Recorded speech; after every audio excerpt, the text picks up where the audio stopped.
Hi everyone, this is Yadagirira Vyasala, Assistant Professor of Chemistry, Nagarjuna Government College, Autonomous, Nalgonda. I shall deal with thermodynamics lesson, and in today's class we shall discuss about thermodynamics. And we discuss what is thermodynamics is essentially about, and the scope of thermodynamics, limitations of thermodynamics, and the terms involved in thermodynamics lesson, and these are the topics for the today's lesson. Okay, let's delve into the lesson now. So what is thermodynamics? Basically, thermodynamics is a subject in the physical sciences that deals about the transformation of energy from one form to another. Here are two examples are provided: chemical energy to mechanical energy, and at the same time we can also talk about other energies transformations like electrical energy to mechanical energy, and light to some other energy, etc. And this is the main topic of the thermodynamics. It talks about the energy changes in the process, but it doesn't deal about how speed that process happens. Means it doesn't talk about the kinetics. If a process from thermodynamics point of view says releasing some amount of energy, yes, that amount of energy will be released in the process provided if that process happens. But thermodynamics has the limit of not to describe about the speed of the reactions. It doesn't describe the speed of the reactions. That's the main point here. So now let's go into the thermodynamics. What is thermodynamics? So as we know, thermo means heat and the dynamics means movement. And heat is basically an energy, and a movement means dynamics means the changes. So energy changes in a process. When a system is moving from one state to another state, the energy changes is thermodynamics. The science that deals these energy changes is known as a thermodynamics. So we already know processes are chemical processes and physical process. What is a physical process? A process in which we do not get any new substances, and in chemical process we get always new substances, and in all these processes definitely there will be a involvement of some energy changes, and how those energy changes are happening is dealt by thermodynamics lesson. So now let's go to the scope of thermodynamics before we delve deep into the subject. Thermodynamics is purely applicable to the system that are in equilibrium, and it helps us how a system moves from one state of equilibrium to another state of equilibrium. And we already know physical changes, chemical changes, the energy changes involved in them, and all these topics will be covered by thermodynamics, and this is the scope of the thermodynamics. And what are the limitations of thermodynamics? The limitations of thermodynamics is it only talks about macroscopic properties. And what are the macroscopic properties? The macroscopic properties are the ones that we realize, like pressure, volume, temperature. But we do not talk about thermodynamics. Do not deal about the microscopic properties, like uh, intermolecular fractions. These can be inferred from the microscopic properties, and it talks about the initial and final states, how you are going from one state to another state. And also it talks about only the energy changes, but it doesn't tell that process happens readily or it may take a generation of time. So that's the problem with the thermodynamics.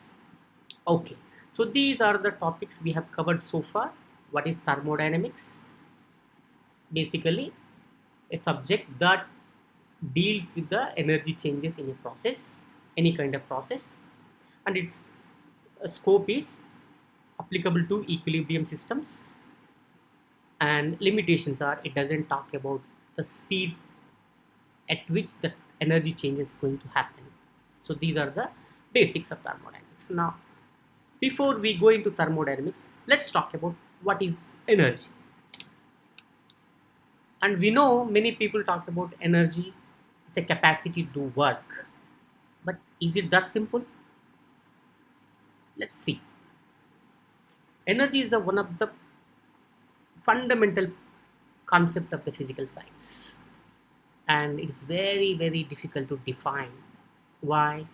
Because it's not a material or thing that we can see or realize. It's an attribute of the matter, it's a character of the matter. So that's why we always face difficulty in explaining what is the energy. And this energy, which is a character of the substance or material, manifests in many ways, like release of light, extraction of electricity from substances, doing work using a substance, like we use gasoline to run our automobile.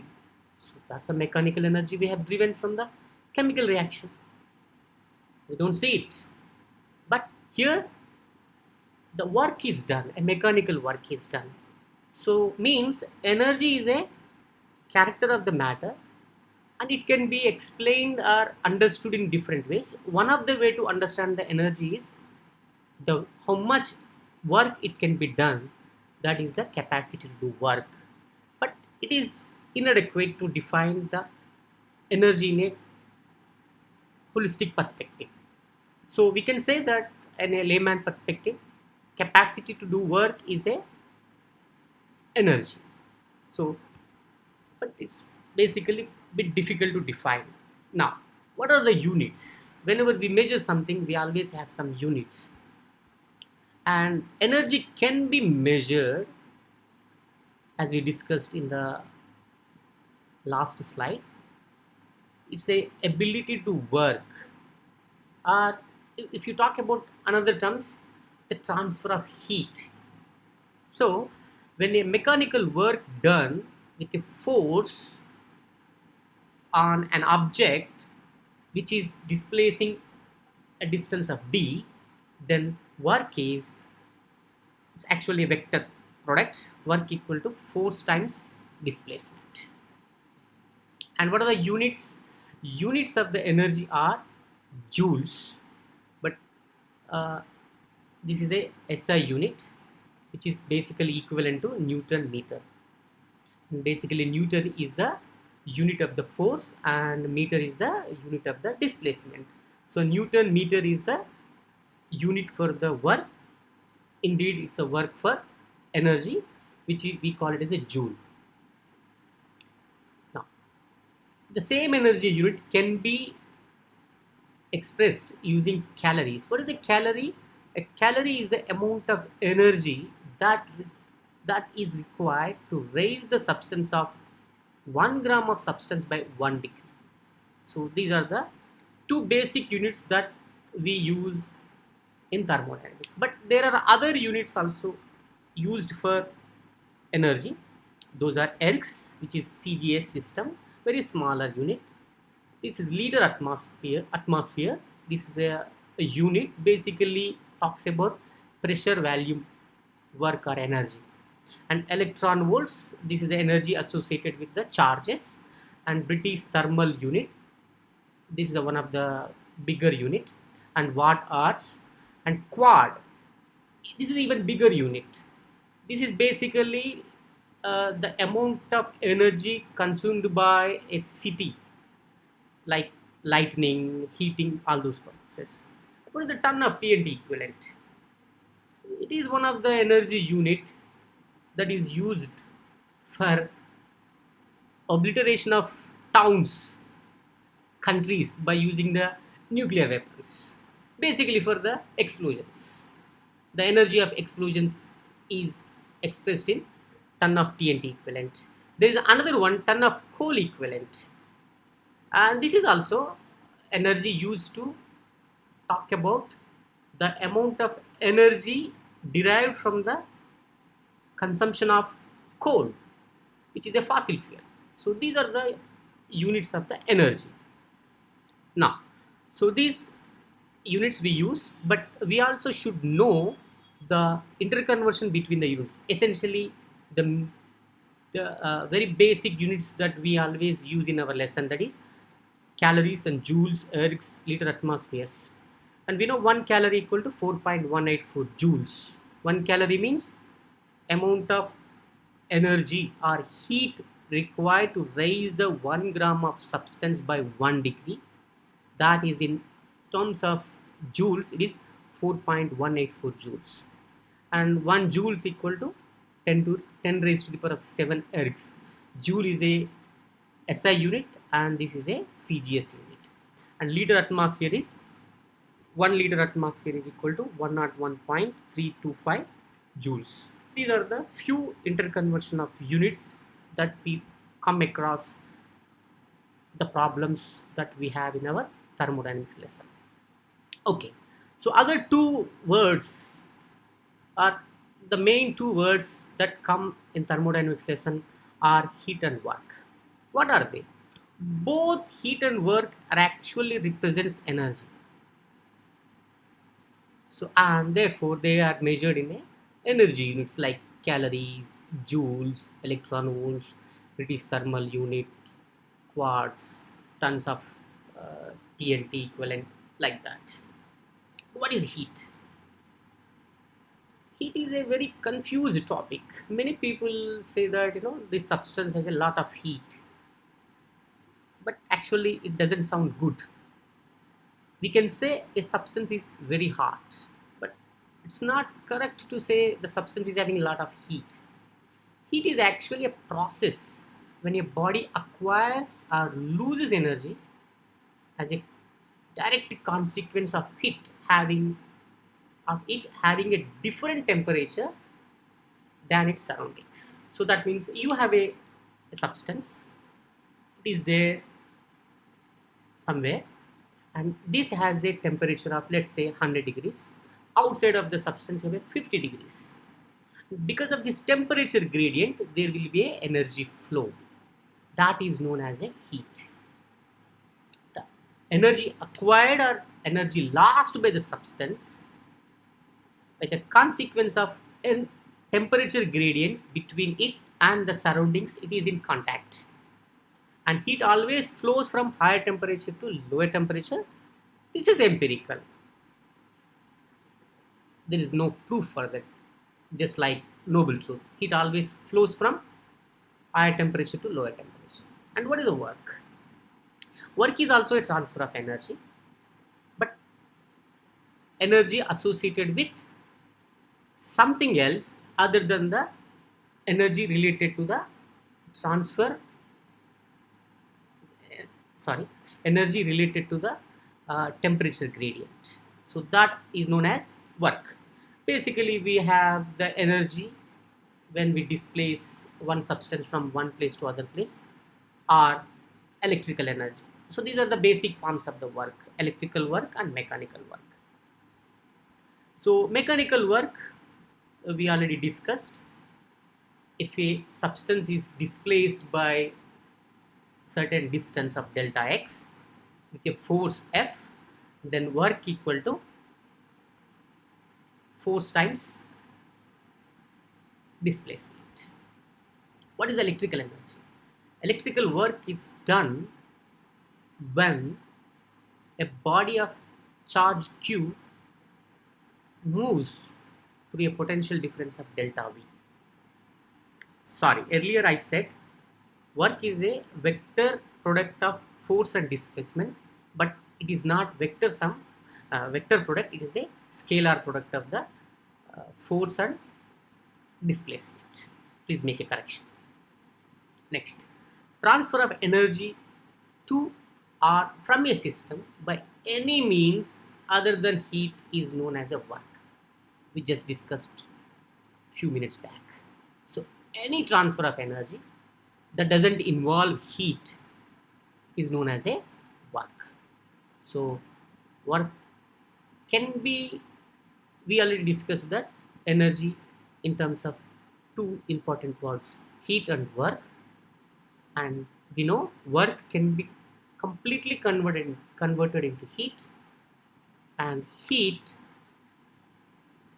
cannot be completely converted into work. There will be always some losses. Only partially it will be converted into the work. And what are the devices that we can create with this idea? Work can be utilized to produce the heat can be utilized to produce the work.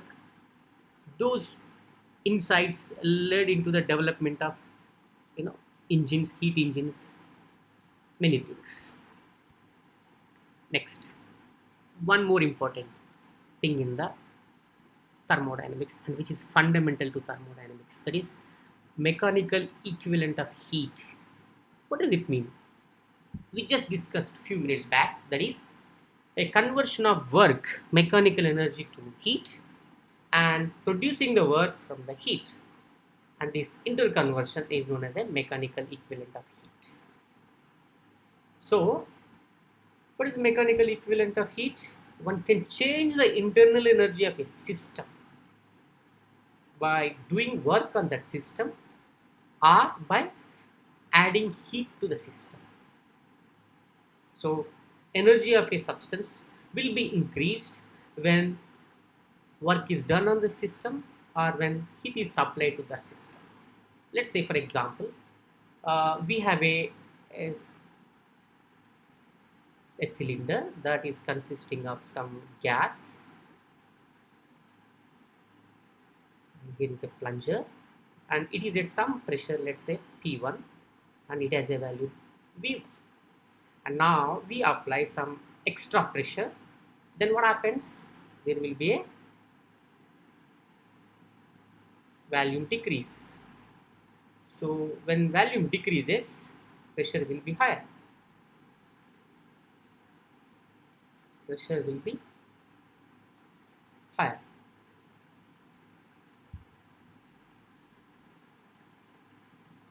So, but if you do not want to achieve this state other than mechanical work, that can also be done by using the supply of heat.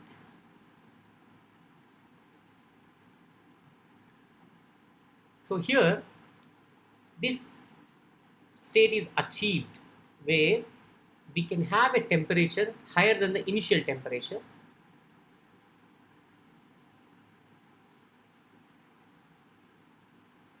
T1, V1, T1, by doing some work and also by supplying some heat. So we achieved this state in two ways. It doesn't matter whether we come from here or here. So if you see, this is a mechanical work and this is the heat. So both can be used to achieve a state. So that means they are somewhere related. So means internal energy of the system can be increased or can be changed by application of mechanical energy, which is known as work and heat. And this idea is useful in creating engines, power plants, and refrigerators. We always use in our regular life. The power we use comes from power plants, works on this mechanical equivalent of heat. Our automobile engines and refrigerators, all these will work on mechanical equivalent of heat. And how it is proved? And there was a famous experiment done by James Joule, where he has taken a apparatus that has water that is uh, connected to a mechanical rotor, which is further connected to a mass. When this mass falls, there will be a change in potential energy, and those changes will make this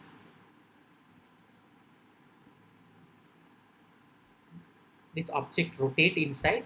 Because of that stirring, there will be a increase in the temperature. basically what happened here? We haven't done any heating here, but still there is a temperature increase. How is that happen? We have not used any flame. Still there is a temperature rise. That is achieved by performing the work. How can I say work is done here? Object is displacement happening here. So object is moving from this place to this place. That means displacement. Displacement of object indicates there is a work done, and that work resulted into this rotational energy. That rotational energy created some stirring in the instrument inside the water, and water receives that energy, increases its internal energy, that results in the increase of temperature. So here a mechanical energy is converted into heat. Without using the flame, we have made water hot, means we increase the temperature of the water. So mechanical energy is converted into heat. This is a very famous experiment of mechanical equivalent of heat. So this is the basic review of the energy, heat and works and their units, and the thermodynamic scope limitations. Now we shall go into thermodynamics lesson in detail. Before we delve deep, we shall talk about some important things. Those are thermodynamic terms, and these terms we frequently come across. What are they? System, surroundings, universe, and boundary. These four components are important. Why? These come again and again when we talk about thermodynamics. We may not talk about them very frequently, but they are inherent to the thermodynamics understanding. Everything consists of these four. You take anything. So what is that system? System is basically anything which is under direct observation from the investigator. Let's talk about our house, our home. So we are studying our home, means our home is our system, because this is under investigation. And anything other than this home is a surroundings. So the part of the universe may be minuscule, a reasonable size one, which is under direct observation is known as a system, and everything else is known as a surroundings. And system and surroundings put together is a universe. And one more important word, boundary. This boundary is going to decide the nature of the system. What is a boundary? A boundary is a imaginary surface, or maybe a line, maybe a real surface, or imaginary line or imaginary surface, real surface or real line that exists between system and surroundings is known as a boundary. Now let's represent this in a schematic way. Look at here. This is the universe. Of course, I can't keep the entire universe on the board. It's a schematic representation. Let's assume this is a universe, and this is the part we are interested in. Therefore, this is known as a system, because here we want to check what is going to happen inside this part. Therefore, this is under direct investigation. So this is known as a system, and everything else is known as a surroundings. Now, these two put together is known as a universe. So these two put together is known as a universe. And what is the boundary? You can see here a line. It looks here it is a real line, or you can say surface, but we do not have always real lines in the real life. Sometimes if you take some systems, those cannot be separated by the real line from its surroundings. Just like the boundary between the two villages, it's an imaginary line that doesn't exist actually on the field, but people write it on the maps. And there will be always fights depending on the width of the line drawn in the maps. Recent example, India and China is fighting for the territorial uh, claims. China says Galwan Valley, hot springs, and finger areas belongs to China, and India is claiming the same. Why? The line drawn for the demarcation is actually used by a thick pen. A thickness sometimes results in a real scale to several kilometers. There will be some disagreement over that territory from both the sides.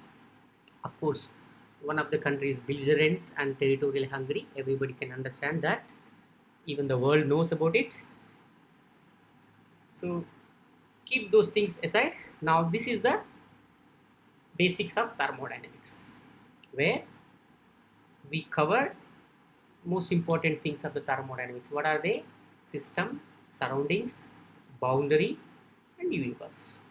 Based on this boundary, the characteristics of this boundary is going to decide the system nature. For example, if this system is able to allow the matter to swap between system and surroundings, then that system is known as a open system. When it changes both heat as well as matter. But if the system only changes the heat with the surroundings, but it doesn't allow the matter to exchange, that is known as a closed system. That is known as a closed system. And the system is not in a position to exchange neither matter nor energy, is known as a isolated system. Let's represent that in a schematic way. So let's take a system. Let's say this is a water vapor, and therefore this is system, and outside everything else is surroundings. So here the water inside this vessel can vaporize into the surroundings. Therefore here matter is being exchanged between system and surroundings. Therefore this is, and also at the same time there will be heat flow out of the system, or heat can come from the surroundings to system. Therefore this system is able to exchange both matter and heat with its surroundings. Therefore this system is known as open system. Now let's take another system, which is a closed vessel that is filled with water. So here the water is the system, and the vessel are the glassware that is used to seal this matter is known as a boundary basically, and this is a closed boundary. So here this system is not exchanging any kind of water or any material that is filled inside with its surroundings, but if it is capable of exchanging the heat with its surroundings, then it is known as a closed system. Now look at here, this one has the boundary that is allowing the matter to exchange between system and surroundings. At the same time, that is allowing the heat to pass through it. And this boundary doesn't allow the matter exchange between the system and surroundings, but it is allowing the heat exchange between the system and surroundings. And this system is known as a closed system. So selection of boundary is very important. If it is a porous boundary, we end up with open system. If it is a closed boundary, we end up with a closed system, and we have to keep heat in also in mind. Now, how do we stop the heat exchange between the system and surroundings? And we have to select a perfect insulator, heat insulator, as a boundary which is closed. Now here it can be represented like, let's say this is a boundary.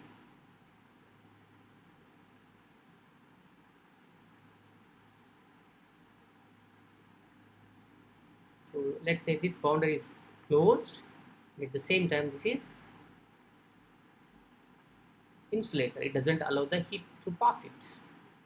So inside, let's say we have a material, this system. So neither heat nor matter is being exchanged with surroundings. Therefore, this is known as an isolated system. Isolated system. So here, for the first system, the heat changes are happening. Therefore, Q is not equal to 0, and the matter change is happening. Therefore, delta M is not equal to 0. And here, delta M is not equal to 0, but Q, sorry, one second. Matter is not exchanged between system and surroundings. Therefore, there is no difference in the matter at any point of time, but there will be changes in heat. Here, no change in the matter and no change or no transfer of heat in the system and surroundings. So these are the three kinds of systems that we use, and these three kinds of systems are basically differing in terms of the boundary between the system and surroundings. So the next class we are going to deal some of the advanced topics of the thermodynamics, and if there are any mistakes, please bring them to my notice. I am willing to accept my mistakes, and I will improve my teaching. Thank you very much.